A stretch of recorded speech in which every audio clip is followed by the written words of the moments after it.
다 같이 사도신경으로 우리의 신앙을 고백하며 새벽 예배를 하나님께 드리시겠습니다. 전능하사 천지를 만드신 하나님 아버지를 내가 믿사오며 그 외아들 우리 주 예수 그리스도를 믿사오니 이는 성령으로 잉태하사 동정녀 마리아에게 나시고 본디오 빌라도에게 고난을 받으사 십자가에 못 박혀 죽으시고 장사한 지 사흘 만에 죽은 자 가운데서 다시 살아나시며 하늘에 오르사 전능하신 하나님 우편에 앉아 계시다가 저리로서 산 자와 죽은 자를 심판하러 오시리라. 성령을 믿사오며 거룩한 공회와 성도가 서로 교통하는 것과 죄를 사하여 주시는 것과 몸이 다시 사는 것과 영원히 사는 것을 믿사옵나이다. 아멘.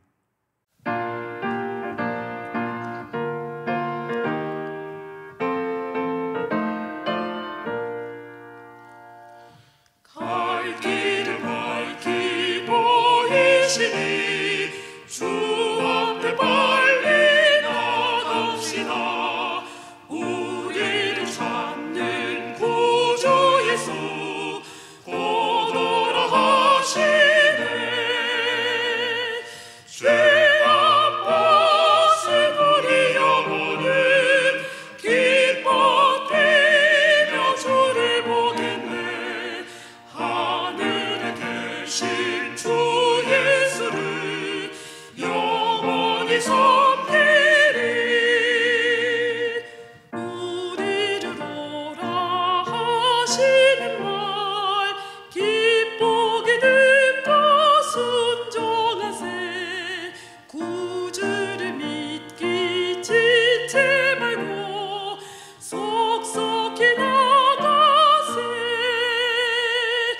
죄 아파서 우리 영혼은 기뻐 뛰며 주를 보겠네. 하늘에 계신 주 예수를 영원히 섬기리.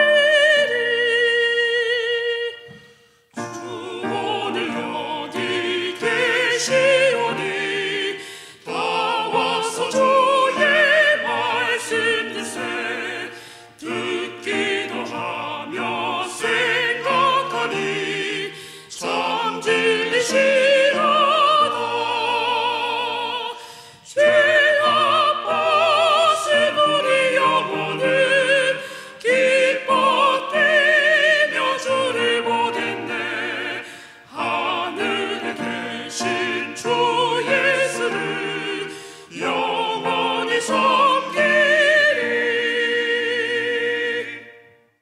오늘 우리에게 주시는 하나님의 말씀은 예레미야 18장 13절에서 23절까지의 말씀입니다. 제가 봉독하겠습니다. 그러므로 여호와께서 이와 같이 말씀하시니라. 너희는 누가 이러한 일을 들었는지 여러 나라 가운데 물어보라. 처녀 이스라엘이 심히 가증한 일을 행하였도다. 레바논의 눈이 어찌 들의 바위를 떠나겠으며 먼 곳에서 흘러내리는 찬물이 어찌 마르겠느냐. 무릇 내 백성은 나를 잊고 허무한 것에게 분향하거니와 이러한 것들은 그들로 그들의 길 곧 그 옛길에서 넘어지게 하며 곁길 곧 닦지 아니한 길로 행하게 하여 그들의 땅으로 두려움과 영원한 웃음거리가 되게 하리니 그리로 지나는 자마다 놀라서 그의 머리를 흔들리라. 내가 그들을 그들의 원수 앞에서 흩어버리기를 동풍으로 함같이 할 것이며 그들의 재난의 날에는 내가 그들에게 등을 보이고 얼굴을 보이지 아니하리라. 그들이 말하기를 오라 우리가 꾀를 내어 예레미야를 치자. 제사장에게서 율법이 지혜로운 자에게서 책략이 선지자에게서 말씀이 끊어지지 아니할 것이니 오라 우리가 혀로 그를 치고 그의 어떤 말에도 주의하지 말자 하나이다. 여호와여 나를 돌아보사 나와 더불어 다투는 그들의 목소리를 들어보옵소서. 어찌 악으로 선을 갚으리까마는 그들이 나의 생명을 해하려고 구덩이를 팠나이다. 내가 주의 분노를 그들에게서 돌이키려 하고 주의 앞에 서서 그들을 위하여 유익한 말을 한 것을 기억하옵소서. 그러하온즉 그들의 자녀를 기근에 내어 주시며 그들을 칼의 세력에 넘기시며 그들의 아내들은 자녀를 잃고 과부가 되며 그 장정은 죽음을 당하며 그 청년은 전장에서 칼을 맞게 하시며 주께서 군대로 갑자기 그들에게 이르게 하사 그들의 집에서 부르짖음이 들리게 하옵소서. 이는 그들이 나를 잡으려고 구덩이를 팠고 내 발을 빠뜨리려고 올무를 놓았음이니이다. 여호와여, 그들이 나를 죽이려 하는 계략을 주께서 다 아시오니 그 악을 사하지 마옵시며 그들의 죄를 주의 목전에서 지우지 마시고 그들을 주 앞에 넘어지게 하시되 주께서 노하시는 때에 이같이 그들에게 행하옵소서 하니라. 아멘. 함께할 예배를 위해 다 함께 기도하시겠습니다. 하나님 아버지, 이 시간 새벽을 깨우며 예배의 자리로 나오게 하심에 감사드립니다. 이 새벽 드려지는 우리의 예배가 영과 진리로 나 자신을 주께 드리는 거룩한 산제사가 되게 하여 주옵소서. 우리에게 갈급한 심령을 허락하여 주시고 주의 말씀을 들을 때에 주의 뜻대로 살아가겠노라 결단하는 이 시간, 이 예배가 되게 하여 주옵소서. 이 예배가 주님께로 향하는 소중한 한 걸음이 되기를 소망하오며 살아 역사하시는 예수 그리스도의 이름으로 기도하옵나이다. 아멘. 할렐루야. 오늘도 새벽을 깨우며 이 자리 가운데 나오시 우리 모든 성도님들을 주님의 이름으로 축복합니다. 오늘도 말씀을 통해서 하나님의 뜻을 발견하고 그 뜻대로 살아가기로 작정하는 우리 성도님들 되시기를 축복합니다. 우리는 계속해서 예레미야서의 이야기를 나누고 있습니다. 특별히 예레미야라는 한 선지자를 중심으로 진행되는 이 이야기들을 보고 있는데요. 예레미야는 어떤 인물인가요? 하나님과의 언약을 어긴 이스라엘 백성들을 향해 하나님의 심판을 이야기하던 사람, 지속적인 경고를 했던 인물이 바로 예레미야입니다. 사실 그는 언제나 이스라엘의 편에 서서 하나님께서 그들에게 기회를 주실 것을 구했던 인물이기도 하죠. 오늘의 본문에서는 그런 그의 모습이 크게 달라졌음을 볼 수 있습니다. 무엇이 그를 달라지게 만들었을까요? 그리고 이 속에서 우리를 향한 하나님의 뜻은 무엇일까요? 한번 살펴보도록 하겠습니다. 오늘 말씀 13절에서부터 17절은 하나님을 떠난 이스라엘의 모습과 그 결과에 대해서 기록하고 있습니다. 13절 먼저 읽어보겠습니다. 그러므로 여호와께서 이와 같이 말씀하시니라. 너희는 누가 이러한 일을 들었는지 여러 나라 가운데 물어보라. 처녀 이스라엘이 심히 가증한 일을 행하였도다. 처녀 이스라엘이 가증한 일을 행했다. 하나님께서 말씀하고 계십니다. 성경에서 말하는 처녀는 어떤 것을 의미하나요? 흠없이 깨끗한 것, 거룩한 것을 의미하는 말입니다. 거룩해야만 될 것 같았던 이스라엘 백성들이 가증한 일을 행하였다? 기록하고 있는 것이죠. 다시 말해 하나님이 아닌 다른 우상을 섬김으로 하나님을 배신했다라고 이야기하는 것입니다. 사실 이러한 이야기는 한두 번 반복된 것이 아닙니다. 우리 모두가 잘 알고 있듯이 이 구약 성경 전체를 놓고 보아도 이스라엘이 하나님을 배신한 일들이 정말 지속적으로 반복되고 있음을 우리는 볼 수 있죠. 대표적인 시대가 바로 사사시대입니다. 하나님을 배신하고 그 결과로 주변 나라들의 괴롭힘을 당하고 그 고통에서 벗어나고자 하나님 앞에 간구하고 하나님은 그들의 기도를 들으시며 사사를 보내셔서 그 문제를 해결해 주시죠. 그러나 시간이 또 지나면 다시 하나님을 배신하는 일들이 반복되는 시대가 바로 사사시대입니다. 그런데 이는 사사시대뿐만 아니라 이스라엘 전 세대에 걸쳐서 반복되고 또 거듭되는 문제였습니다. 그런데 하나님은 다르셨죠. 우리가 하나님을 다양하게 설명할 수 있습니다. 전지전능하시다, 사랑이 무궁하시다, 처음과 끝이 되신다 등등 엄청 많은 하나님을 소개하는 이야기들이 있습니다. 그 중에 하나님의 불변성, 변함없으신 하나님에 대한 이야기도 우리는 하게 되죠. 이는 앞서서 이야기한 이스라엘의 변덕과는 본질적으로 차이가 있습니다. 이러한 하나님의 불변성에 대하여 상징적으로 이야기하는 것이 바로 14절 말씀인데요. 함께 보시면 레바논의 눈이 어찌 들의 바위를 떠나겠으며 먼 곳에서 흘러내리는 찬물이 어찌 마르겠느냐. 하나님께서는 지으신 천지 만물 가운데에도 하나님의 불변성을 잘 담아내셨습니다. 하늘은 해와 달과 별, 또 그것들은 동쪽에서 뜨고 서쪽에서 지게 되죠. 봄에는 꽃이 피고요, 가을이 되면 낙엽이 떨어집니다.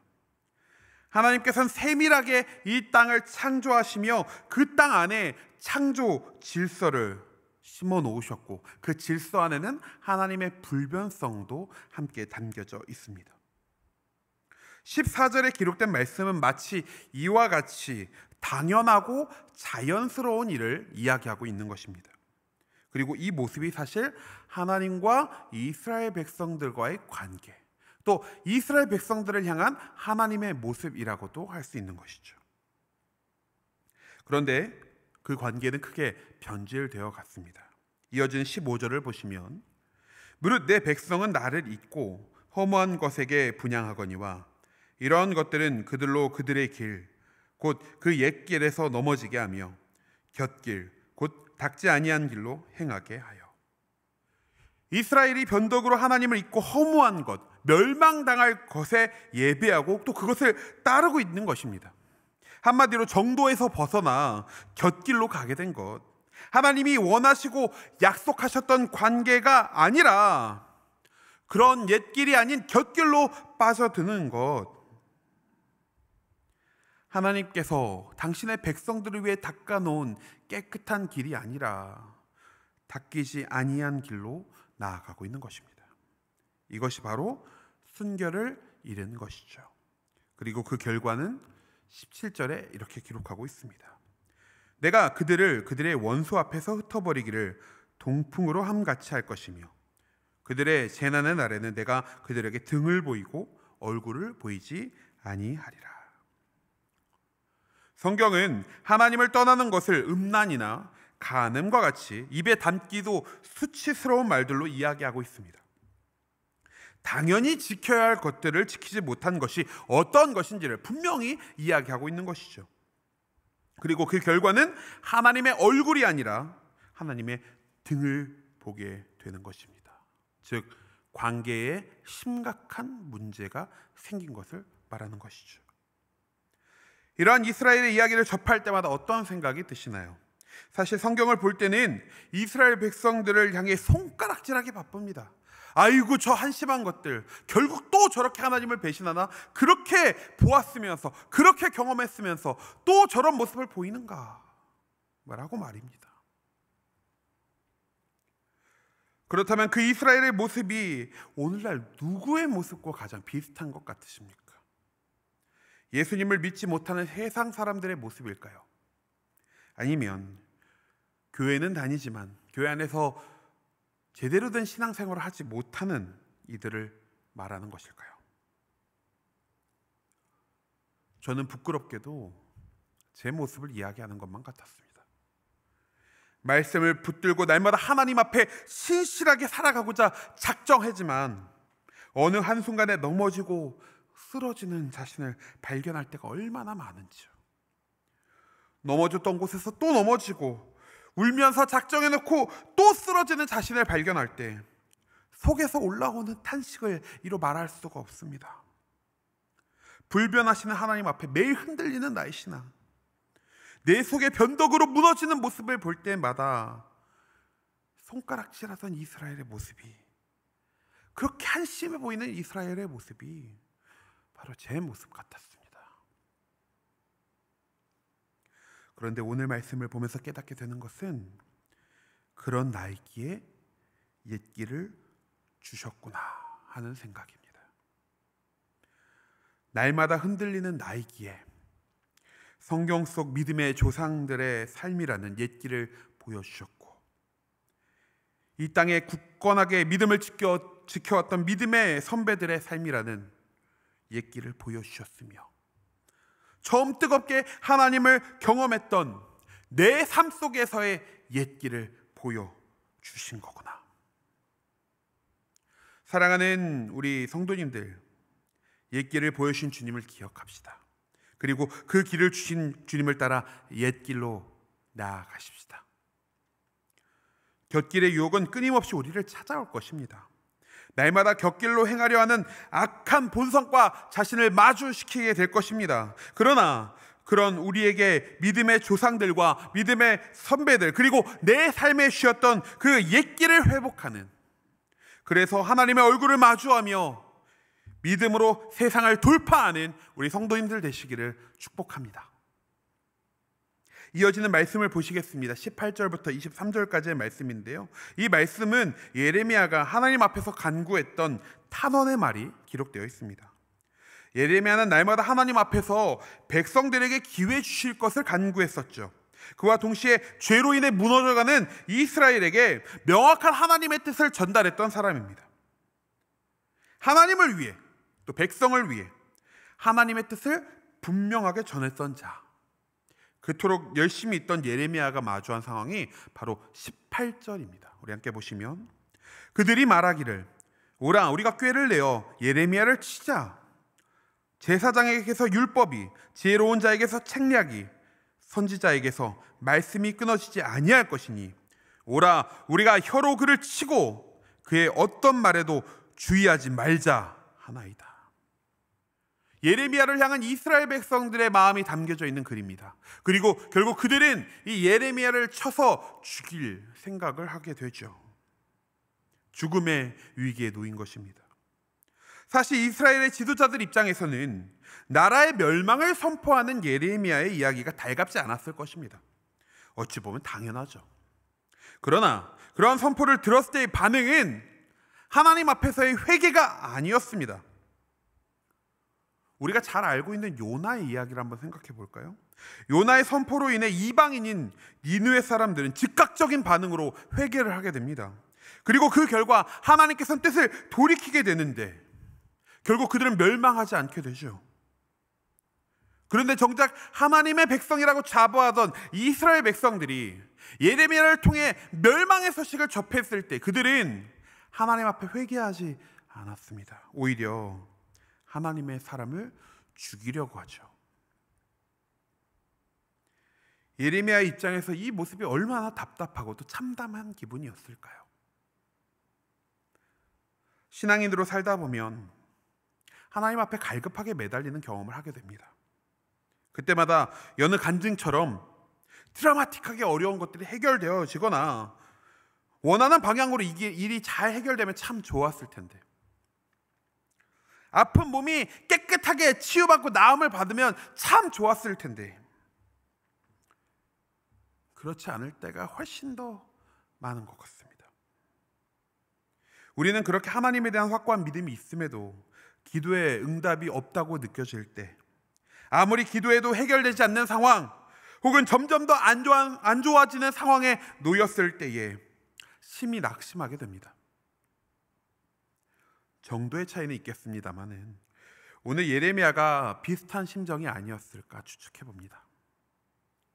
목숨이 경각에 달린 순간까지도 변함없이 하나님의 말씀을 전했는데 돌아오는 것은 민족의 회복도 아니고 뜨거운 회개도 아니고 자신을 향한 박해와 핍박, 살해의 위협이었습니다. 그런 마음으로 예레미야는 하나님 앞에 탄원했던 것이죠. 사실 이 말씀을 처음 읽었을 때 저는 잘 이해되지 않았습니다.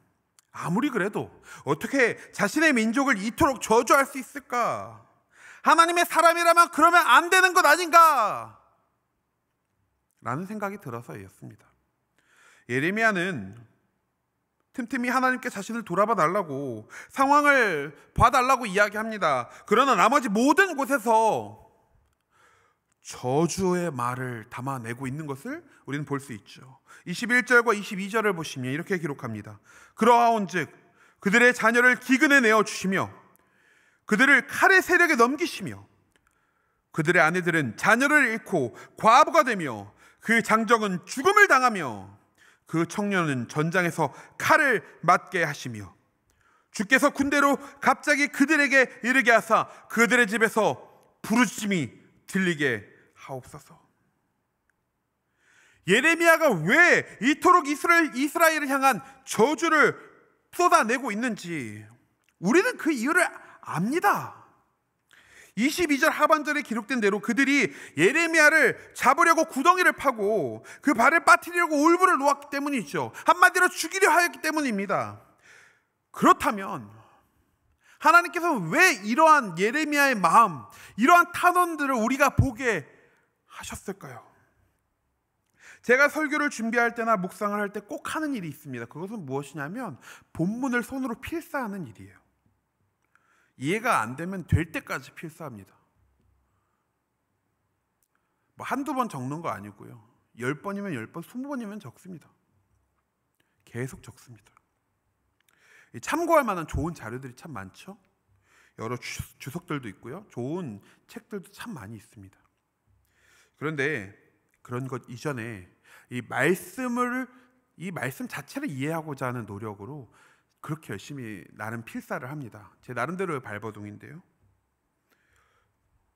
정말 좋은 방법이니까 개인적으로 묵상하실 일에 꼭 한번 시도해 보셨으면 좋겠습니다.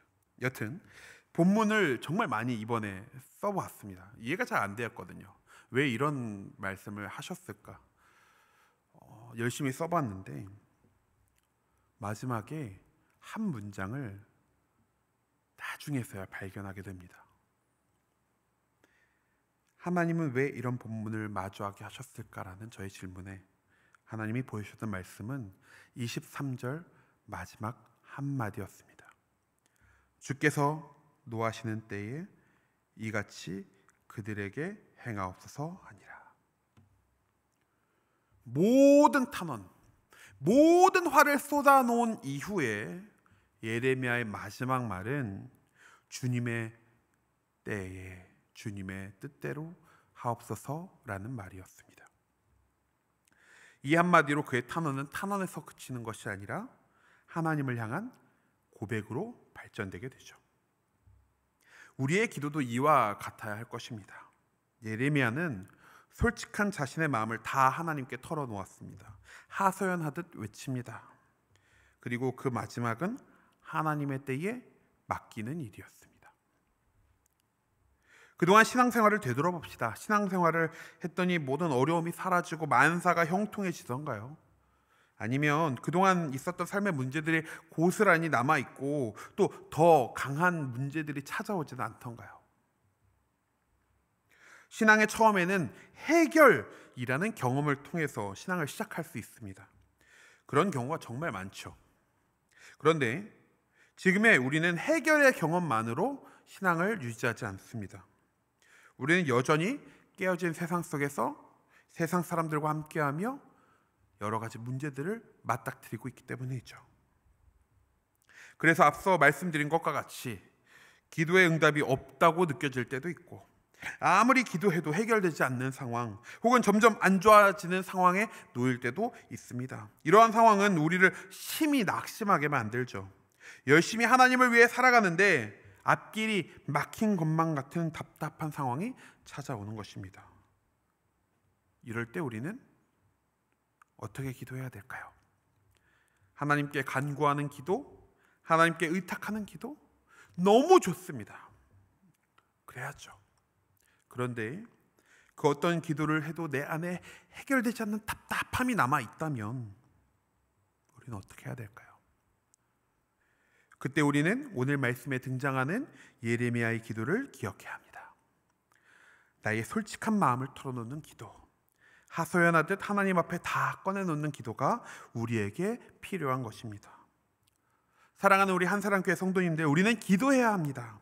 거룩하게 치장된 기도 말고, 나를 감추고 멋들어지게 하는 기도 말고, 나의 솔직한 마음을 다 털어놓을 수 있는 진실된 기도가 필요합니다. 그럴 때 하나님께서는 우리에게 결국 하나님의 뜻, 하나님의 때를 구하는 기도를 터져나오게 하실 것입니다. 그리고 그 하나님의 뜻이 완벽한 하나님의 때에 이루어지는 놀라운 역사를 우리의 삶을 통해서 경험시켜 주실 것입니다. 오늘 말씀을 기억하며 날마다 찾아오는 곁길의 유혹 앞에 솔직한 기도로 하나님 앞에 자신을 드릴 수 있기를 소망합니다. 또한 그런 나를 통해 일하시는 주님을 경험함으로 거룩한 옛길로 나아가 날마다 하나님과 동행하는 우리 모든 성도님들 되시기를 주님의 이름으로 축복합니다. 이 시간 우리 다 함께 주기도문 하심으로 예배를 마치도록 하겠습니다. 하늘에 계신 우리 아버지여, 이름이 거룩히 여김을 받으시오며 나라가 임하시오며 뜻이 하늘에서 이룬 것 같이 땅에서도 이루어지이다. 오늘 우리에게 일용할 양식을 주시옵고 우리가 우리에게 죄 지은 자를 사하여 준 것 같이 우리 죄를 사하여 주시옵고 우리를 시험에 들게 하지 마시옵고 다만 악에서 구하시옵소서. 나라와 권세와 영광이 아버지께 영원히 있사옵나이다. 아멘.